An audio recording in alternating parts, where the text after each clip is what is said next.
Welcome to the deep dive. And this deep dive features the Texas Longhorns in its SEC inaugural home opener. Yeah. It is new times. It is different times here at the University of Texas. And Texas is well adapted, poised, and ready to go take the SEC by storm. We're also ready.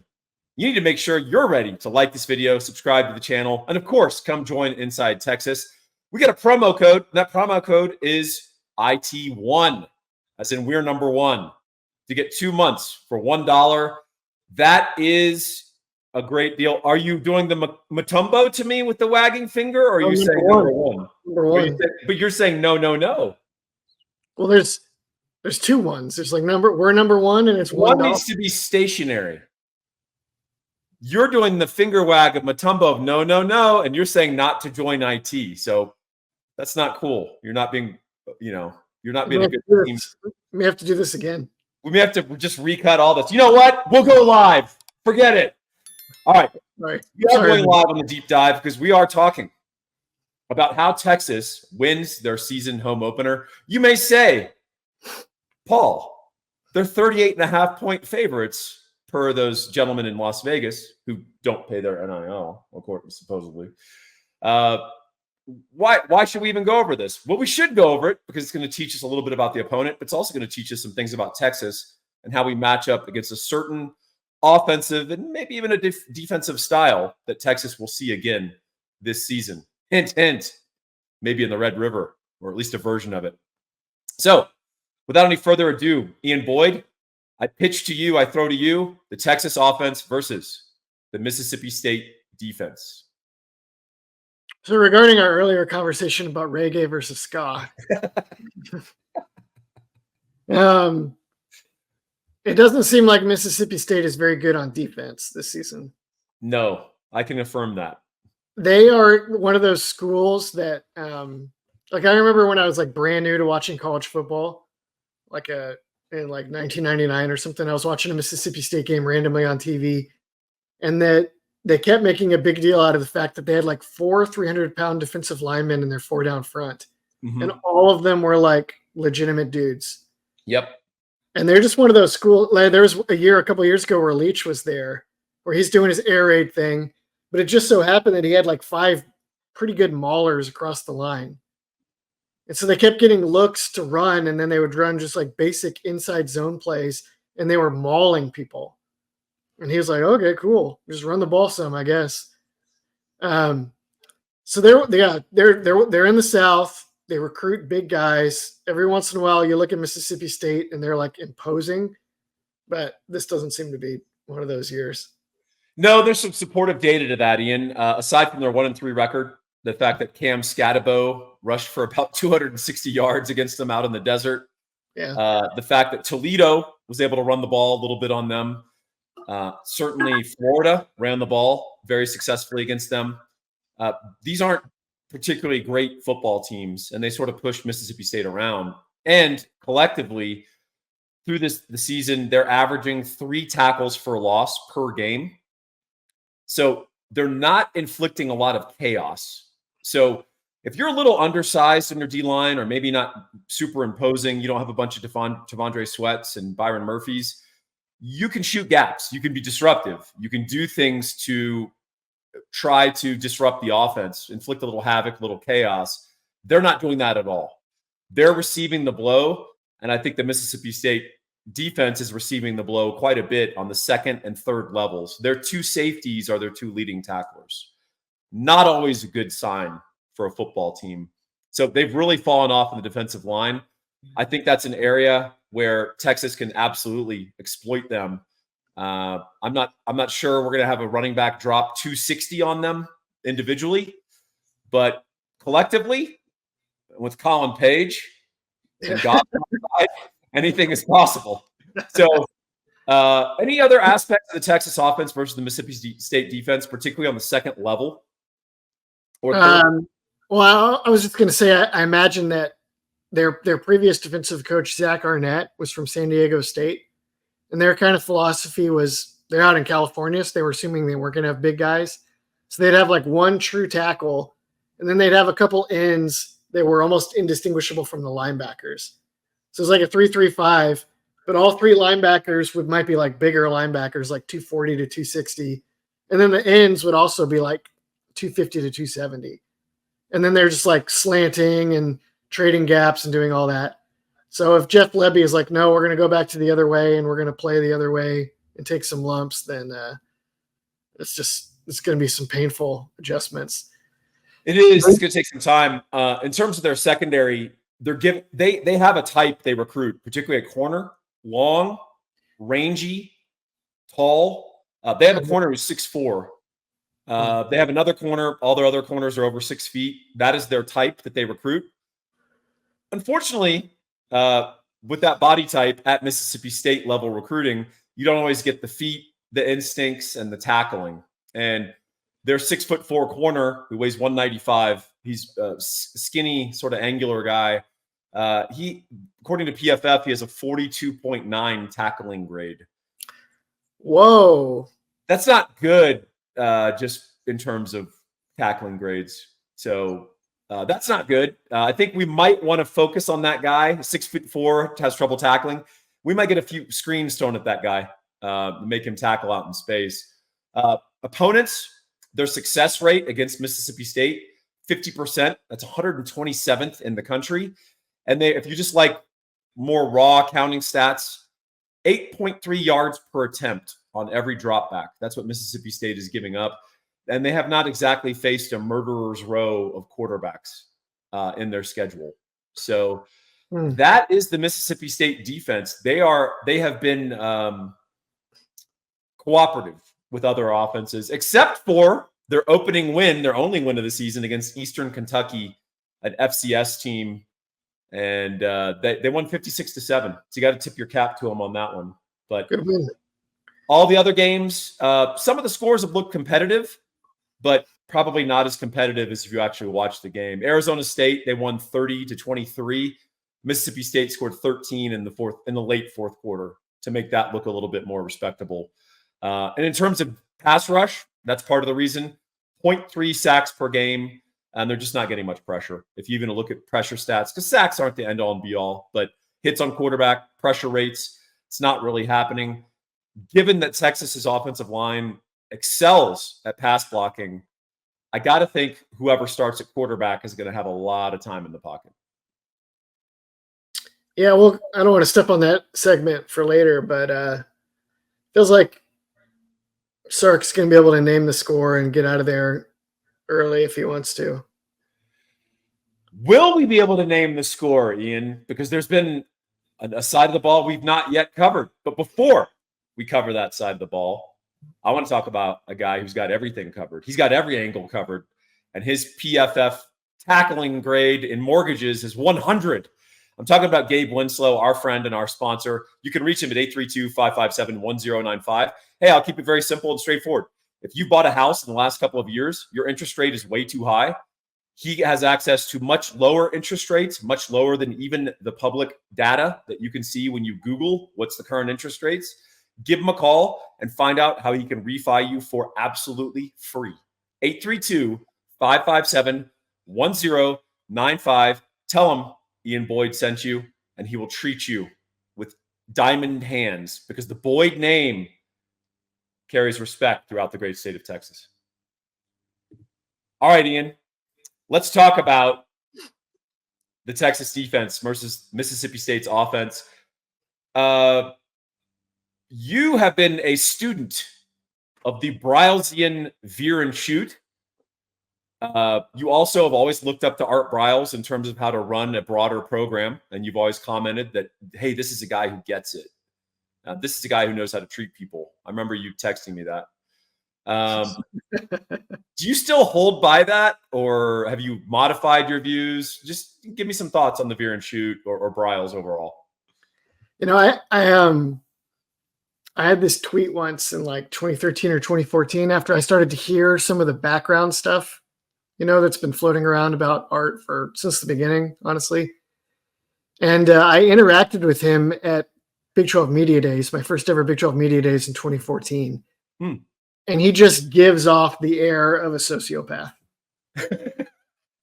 Like The way he He doesn't interacts with blink when he people, talks to you, or what does he do? Talk to me. yeah, all kinds of stuff. Like just the way he like when people would ask him questions about like players getting paid or different things, he's just like very like in a movie, if an actor did the things that Art Briles did to indicate like, oh, there's a little shady thing going on here, the director might be like, dial it back a little bit. That's a little over the top. It's a little bit like we get it. We need it to be credible that people could actually not see it in you, right? And I made this tweet once where I like let it slip too much before there was really like firm evidence that had been reported. And I made this sort of like joke about how Baylor had been like beaten down for so long that they'd finally unleashed a sociopath on the rest of the league. And the Baylor fans like went nuts. They're like, "What do you mean a sociopath? Like, what are you talking about?" And I was like, I couldn't say, but I was like, I mean, literally, I think this guy is a sociopath. But Ian tried to warn everyone. If only people had heeded Ian Boyd, so much could have been avoided. But the guy did craft a brilliant offensive system. So let's talk about that system. What are its primary predicates? What are its assumptions in a broad strokes, 10,000 foot fashion? Spread you out, hit you where you ain't, and they throw to set up the run. So Briles in particular was thinking, I'm going to line up deep shots and I'm going to take them until you back off and you let me throw perimeter screens for 8 yards a pop or run you over. Yep. If you'll let me do that, I will. But I'm going to start by throwing bombs. And go ahead. Go ahead. Sorry. I was going to say that begins with extreme alignments from the receivers who will line up almost on the sideline effectively to force your coverage and sort of force a declaration of your coverage before the snap. Yeah. Mm-hmm. And also sometimes it has the effect of taking the corners and the outside receivers out of the game and then turning your slot receiver into your only receiver, which sounds like an iffy trade. But what happens is that now it's a slot receiver versus an inside defender in space. And that's the only matchup on the field that matters. And defenses are often not built to handle that. So it's tough. It's a very tough offense to defend just because of the extreme engineering of it. It's like facing it's really a lot like facing like a flexbone team where it's like they are all in on this and you're probably not all in on stopping it because your defense is not designed exclusively for stopping it. Whereas the flexbone, it's like, well, they might beat you with a million fullback dives or option pitches. This is much worse because they're going lightning fast with tempo and they're taking shots on post routes and benders, and they're gonna score. They will score 70 points if you let them. So absolutely. X's and O's matter, but so do Jimmy's and Joe's. Mississippi State's Jimmy's and Joe's not up to speed, at least for what Levy wants to do. He did a pretty admirable job in the offseason of trying to get some skill players into Mississippi State. Where he failed was getting offensive linemen. Two of their starting offensive linemen, Ian, were backups at their other schools before they transferred in. They brought in a guy from Memphis who I actually watched on tape. And I'll just say that he actually made me laugh out loud a couple of times at the lack of effort that he displayed on a couple of plays. And then they've got a pretty good center who's a veteran G5 guy from North Texas named Ethan Page, who does a pretty good job, but he's a little bit undersized. All in all, the offensive line's not very good. Ethan Miner, thank you. Connor corrected me in the chat. That's what our producers are for. Good job. But please never, ever correct me, Connor. He would have just changed his name to Ethan Page. I've got Colin Page on my mind. Homer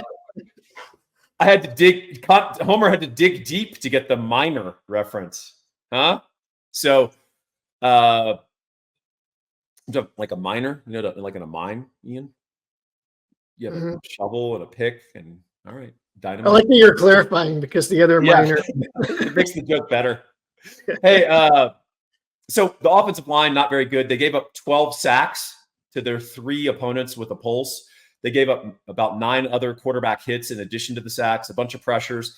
That shouldn't be happening against that defense. Against that offense, because the ball usually gets out pretty quickly.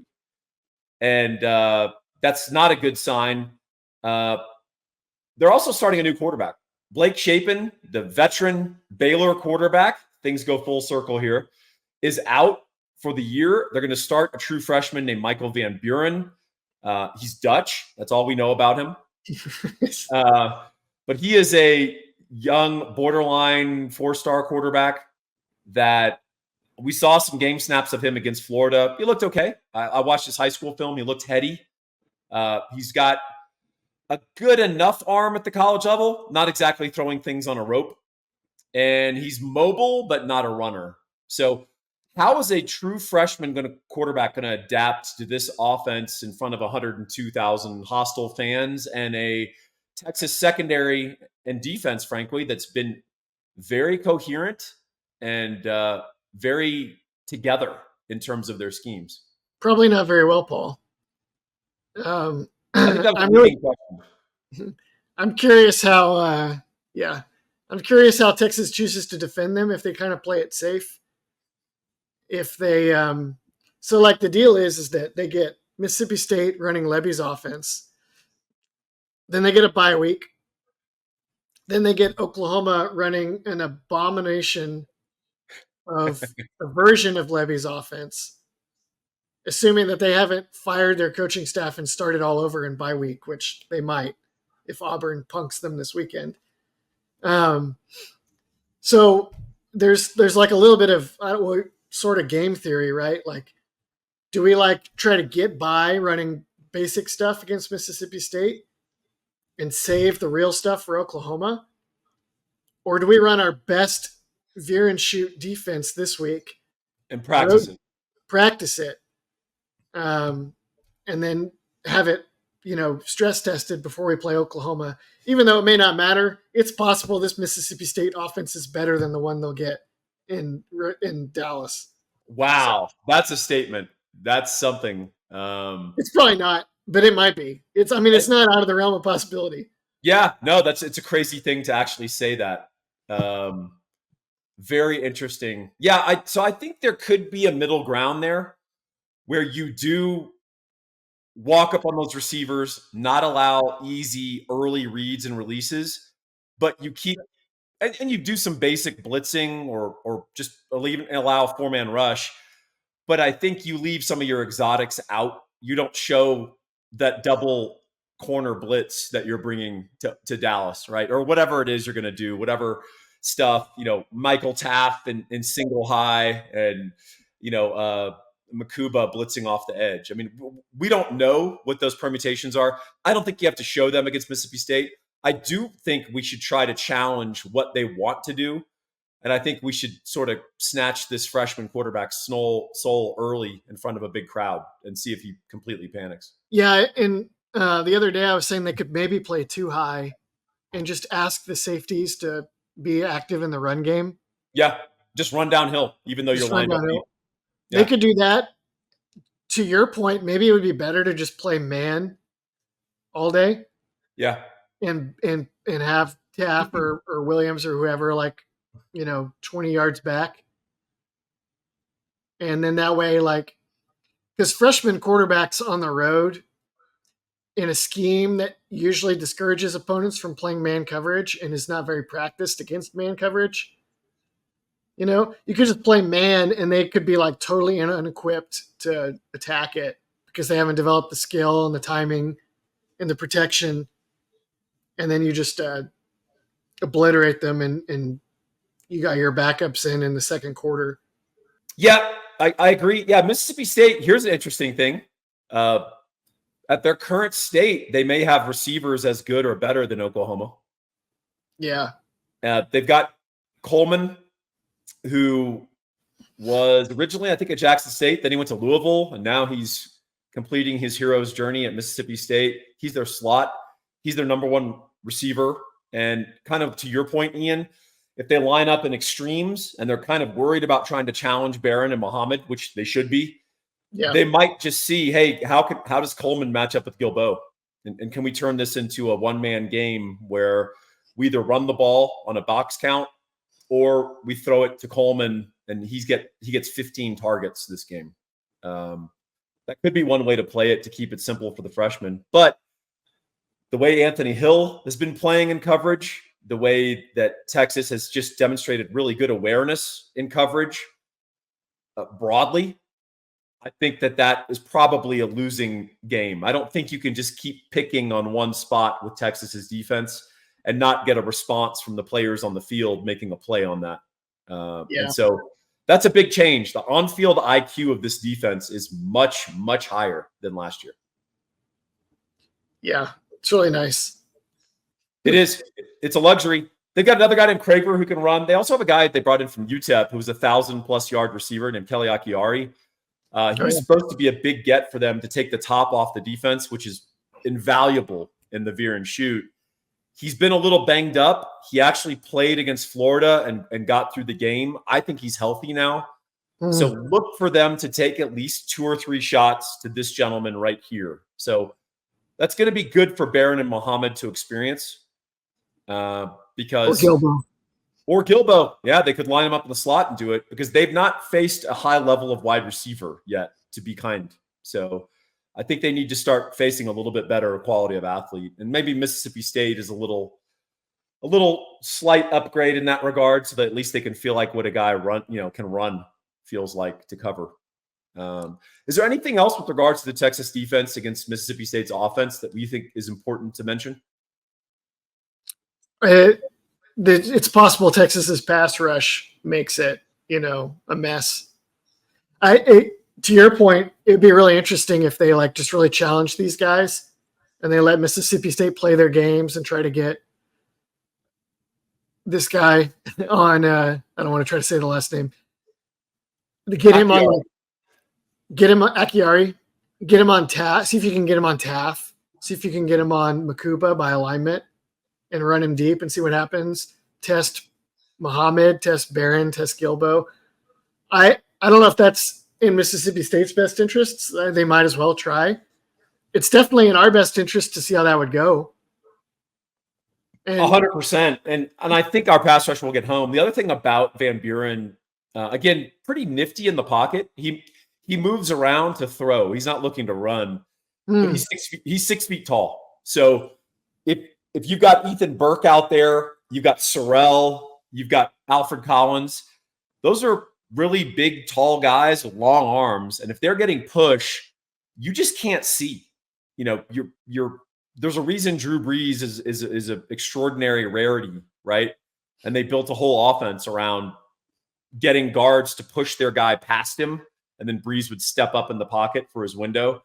I don't think Mississippi State's quite that sophisticated on their offensive line right now, and they've got a true freshman. So I think the longer that Van Buren holds the ball, the better it is for the University of Texas. Whereas last year, I would have just said, man, just let the quarterback get the ball out because we're going to bust a coverage or we're going to do something stupid. Now I want the quarterback to hold the ball, kind of patting it, kind of nervous as the pocket constricts and he doesn't see anyone open and he has to make that decision. Do I eat a sack or I think I can make that throw? And Michael Taff or Andrew Makuba makes him pay. Absolutely. That's a good point about the length of the pass rush too. Like we've seen that in a few games already Burke in particular, but obviously Collins. Really it's not Ovie Ogufu out there anymore. No. And honestly, that length matters.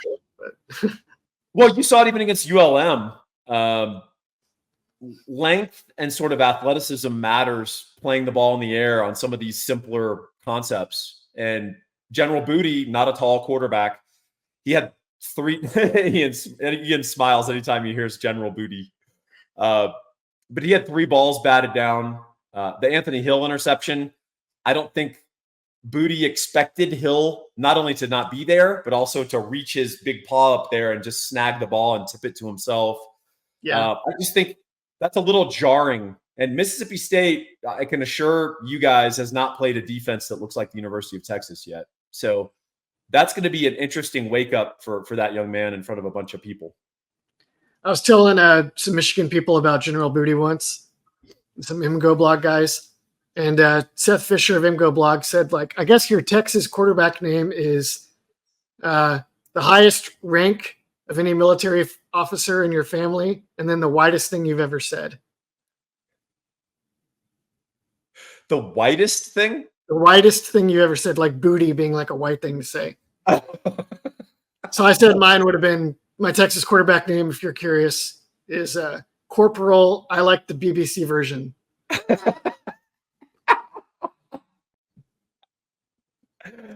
Admiral Hipster.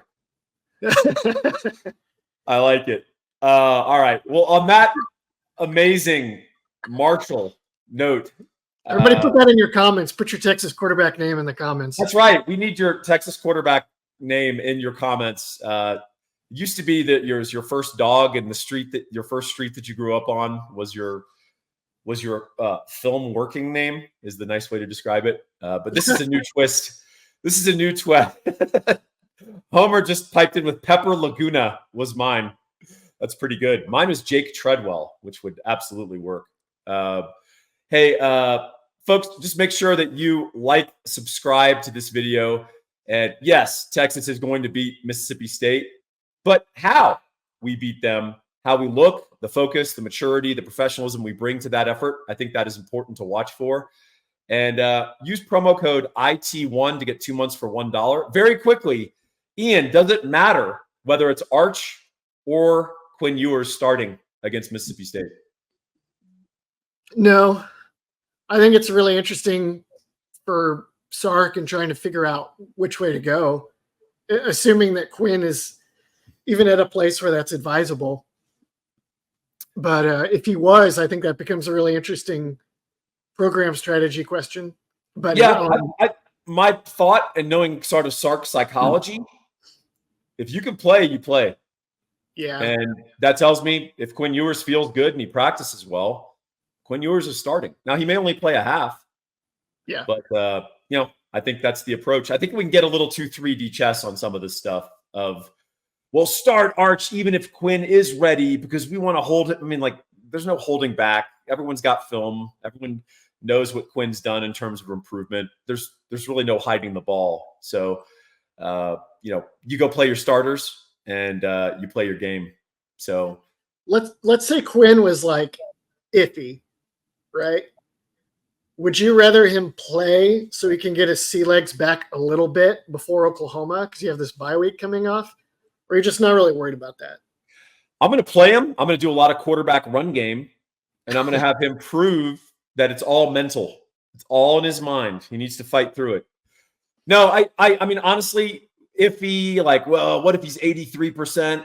I mean, the truth is, that's not really a diagnosis. It's if Quinn feels great and he's throwing great and he's moving around and he can protect himself fine, and the doctor says, yeah, I mean, getting tackled isn't going to make this like inflame and he's out for 3 weeks, then he plays. I don't think there's such a thing as like Quinn is 79.6%. What do you do? I think he's either can execute and he can play or he can't. And if he can't, you roll out Arch Manning and we get some fun YOLO down the field passing. I love it. I love the All YOLO. right. I love it too. This has been the Deep Dive. That's Ian Boyd. I'm Paul Wadlington. Thanks for joining us. Hook 'em horns.